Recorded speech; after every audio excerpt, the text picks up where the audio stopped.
how did you think the negotiations with Spectrum and Bluestream went that ended up in a lawsuit? How do you think that went? To be honest with you, it disturbs me. I mean, I've read the lawsuit, I've read the depositions behind the lawsuit, and the whole process looks opaque. It wasn't clear. It wasn't clear to the residents. And now, I learned things like that decision was made in January. But in January, February, March, and April, I guess as an homeowner here, I'm told the decision hasn't been made. We're still looking into it. Well, the decision was made at the beginning of January.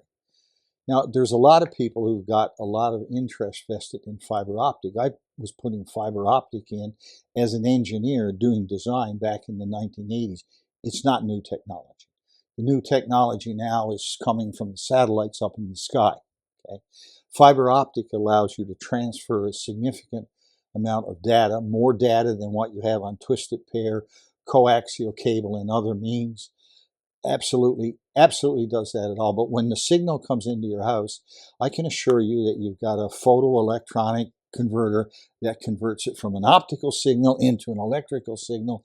The signal run into your house is an electrical signal. You know it, I know it, okay? How the negotiations went, well, it appears there weren't any. It was a facade that we were all told. The decision had been made in early January. If you look up, you could see it coming at you because the number that showed up in my mind was in April, the government took away the benefit associated with installing optical cable throughout the country. I think they had $50 billion, and that money was latched onto by Bluestream. Now, the Bluestream system that was put in, there's people here that love it, people here that hate it. It's no better, no worse than what we had before. But the thing that continues to show up is there is a lawsuit. And that lawsuit, when I look at it, basically says that Spectrum believes they had the right of first refusal. And when you go through that logic, the state wants to discourage lawsuits associated with that. I don't think they've got a winning case. The information that's more alarming to me is what went on behind the scenes. And that says that our board members were out there contriving to get around Florida Statute 720 by having one-on-one conversations, telling us, the residents, one thing and doing another thing. That's wrong. If you worked for a Fortune 500 company in this country, or you work for a Fortune 1000 company throughout the world, that action would get you fired. Now, it may not be illegal, okay, but it questions the integrity of what goes on around here. Do we want to have that type of action here in this community? Because I can tell you, if that's going to continue to go on with the Spectrum lawsuit, we're going to see that with every other lawsuit or every other thing and change that gets made around here. What happened behind the scenes with Yardneck? What happened behind the scenes with Juniper? What happened to Floorlawn? Those are questions that we have a legitimate gripe if we ask the question, was there something nefarious going on during that? What do you think? Well, this goes back to what I was saying about we need to have a written plan for how we go about getting bids, rules, so that we're doing the same thing for every company, because that's my concern. We did a blind bid with the landscaping and Floorlawn, and we didn't with Spectrum and Bluestream. So if Floorlawn want to come back and say, hey, we don't think that process was right, they could do that, because we don't treat everyone the same.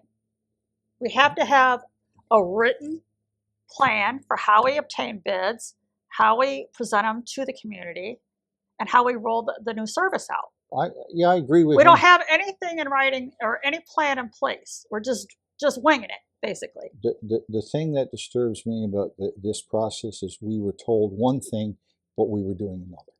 Yeah, we should have rolled it out to the community way before we did and gotten feedback from the community before we actually, locked down a contract, because we need to be cognizant of what the community wants. The community, when you look at the numbers in the community, some numbers that a lot of people aren't aware of is that 50% of the residents in here had landlines. And Yes. that was not taken into account during Yes. the bidding process. And when we got to the end of the game with Bluestream, what we discovered was you've got a choice. You can have a landline or you can have cable television. Which brings up my other thing. The cell service in SoliVita is terrible. That's why we have landlines. Why can't we get a cell tower in SoliVita? Actually, there is one. Inside SoliVita? I was told it's on Marigold. If you take a look out, you'll see that there's a cell phone tower just behind the fire station out there, and that's actually owned by T-Mobile.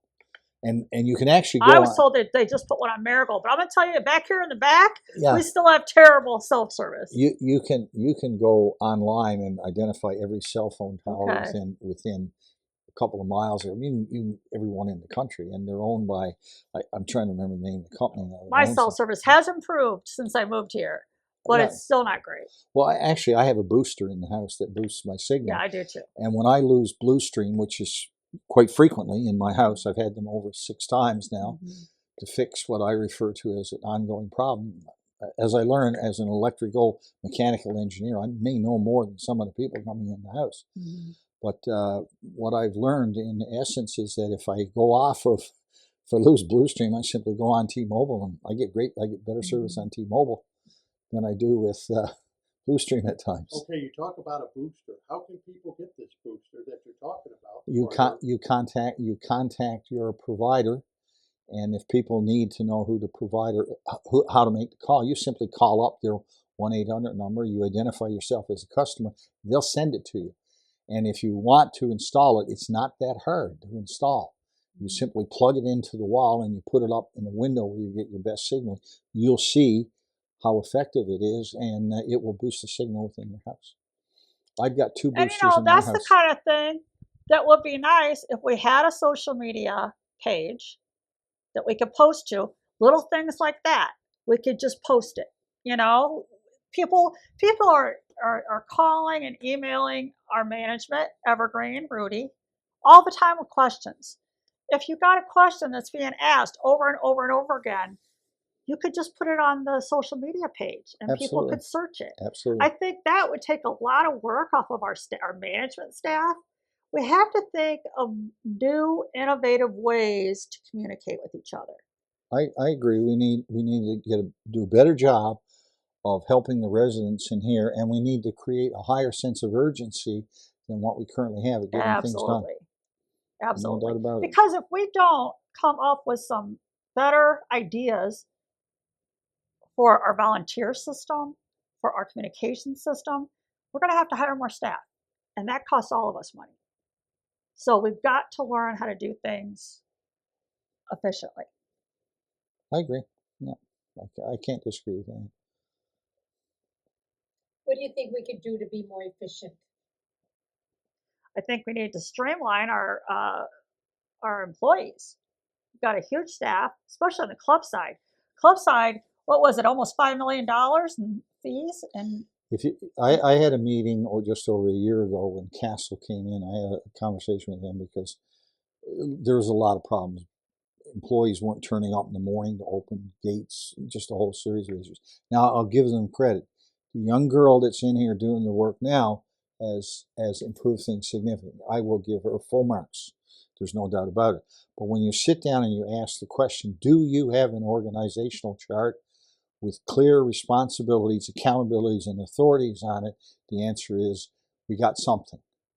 We're not sure what it is. But any business today that runs effectively with this number of employees that we have here should have an organizational chart with clear responsibilities and accountabilities.